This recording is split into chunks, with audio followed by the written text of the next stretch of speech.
আসসালামু আলাইকুম। আপনারা কেমন আছেন? আশা করি আল্লাহর রহমতে ভালো আছেন। তো আজকে সকাল, সকাল রান্না বসায় দিছি। তো এখানে রান্না করব আজকে মুরগি ভাজা। তো সবসময় তো একঘেয়েমি ভালো লাগে না মুরগি ভুনা আর মুরগির ঝোল। তো আজকে ভিন্নভাবেই করতেছি। আমি মুরগি মাঝে মধ্যেই ভাজি। তো বাচ্চারা এটা অনেক পছন্দ করে মুরগি ভাজাটা। তো আমার কাছেও আমাদের কাছেও খুব ভালো লাগে।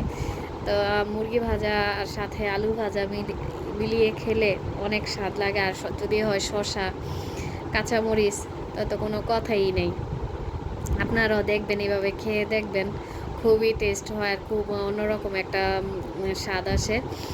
আর অনেক ভালোই লাগে এটা মুরগি ভাজাটা। চাইলে ঘরোয়া মসলা দিয়ে আপনারা এই মুরগি ভাজাটা করতে পারেন। তো সবার ঘরেই থাকে গরম মসলার গুঁড়া, ধনিয়া গুঁড়া, জিরা গুঁড়া, এগুলো দিয়ে আপনারা মেরিনেট করে রাখবেন। তারপরে দেখবেন আরও বিভিন্ন যার ঘরের যে মসলা থাকে ওগুলি দিয়ে রান্না করবেন, দেখবেন তো। আপনাদের সাথে কথা বলতে বলতে রান্নাটা শেষ করে ফেললাম। আর এই মুরগি ভাজাটা খুব মজা হয়েছিল। আর সাথে একটু ধনিয়া পাতা দিয়ে দিয়েছিলাম। তো এটার স্বাদটা একটু বেশি দ্বিগুণ হয়। তো ভালো লাগলে একটা লাইক, কমেন্ট, সাবস্ক্রাইব করবেন। আল্লাহ হাফেজ।